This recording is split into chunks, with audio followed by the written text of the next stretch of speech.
How we doing there, boys and girls? Manthis here and welcome back to another video. So it's time to talk Legendaries for a few minutes. We finally have the last piece of the puzzle and we now know exactly how Legendaries are going to look come patch 9.1, certainly from a crafter's point of view at least. There are still some tweaks and tuning happening to a lot of the Legendary powers, but the crafting side of things seems to be, at least for the most part, fully implemented now. There's still going to be a little bit of tuning and balancing on materials, material values, should I say, by the looks of things, but the system seems to be all in place. So let's talk about how it's going to look. If you haven't been keeping up with the Legendary crafting system on the PTR, I'll give you a 30-second TLDR overview. It's really going to be quite simple. You're going to need to be doing Korthia. Korthia is the new zone that is available to us in patch 9.1. This is where the daily hub is. This is where you're going to be questing. The new faction over here is a faction called the Death's Advance. And this is the Quartermaster right here. You can see the main map. Keeper's Respite is in the top right hand corner. This is where the Quartermaster is. She is going to eventually, once you gain enough reputation, sell you an item called the Tome of, what was it called? The Tome of something. Tome of Origins. I can't show it you physically on screen because I've already bought it and used it. But the Tome of Origins is an item you're going to pick up once you hit Honoured with the Death's Advance. Honoured should realistically, for those that are about to start mashing in the comments, well, how long does it take to get to Honoured? I would imagine people will get Honoured in the first week. Honoured is very, very quick and easy to do. By the time you've done the intro quests, by the time you've spent a couple of days doing some dailies, you should be Honoured relatively quickly. So we should start seeing people being able to get access to this within a couple of days, I would imagine. It does cost 2,000 Stygia, so if you haven't already got a bit of Stygia lying around, I suggest if you want to do any preparation for patch 9.1 and you want to get on board with crafting Legendaries, you make sure you at least spend a little bit of time in the Maw, maybe chip away at some of Venari's weekly quests, if nothing else, just until we get to 9.1. You're going to want at least 2,000 Stygia, maybe even a little more, because as you can see, there's plenty of goodies to buy from this new faction. But once you have the Tome of Origins, what does the Tome of Origins do?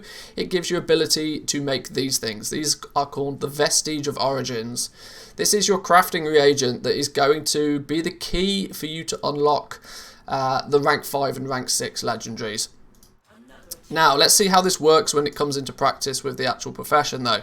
So, let's just take, for sake of the video, Umberhide Helm. I've unlocked everything on my leatherworker. I'm maxed out on my leatherworking, have been for a while, even before I transferred it over to the PTR.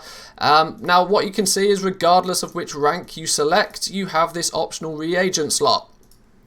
There is actually apparently a small quest line that you need to complete with the Rune Carver before you get access to this, but it appears for the purpose of the PTR at least I might have already done that in the past. This is my main character, he's basically done everything in the game so far, but there's a small quest line. I think it's just as simple as introducing yourself to the Rune Carver, unlocking the recipes to craft these in the first place, and then on top of that crafting a single legendary should unlock the optional reagent slot for you. But once you have the optional reagent slot, you slap in a Vestige of Origins, and this is going to bump up the item level by 2 ranks. So, in reality, this will take a rank 1 and turn it into a rank 3. A rank 2 will then become a rank 4. A rank 3, this is where it starts getting good, a rank 3 will become the new rank 5. And when you use a Vestige of Origins on a rank 4 item, you will then get a rank 6 item. Yes, this is a little bit confusing, and I'm also very intrigued to see how this is going to play out later in the expansion. If we get like an optional reagent that increases the rank by like 4, maybe, who knows. But as it stands for now, the Vestige of Origins very simply gives you a boost to 2 ranks.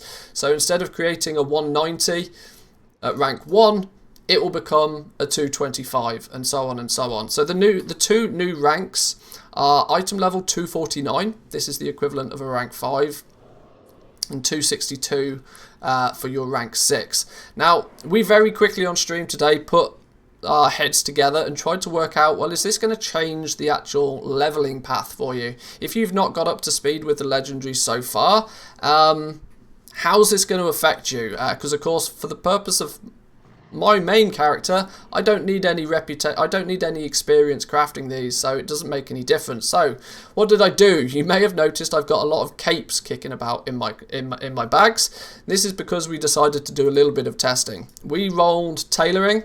We did what we needed to get the tailoring up to speed, and we started crafting some basic legendaries with tailoring.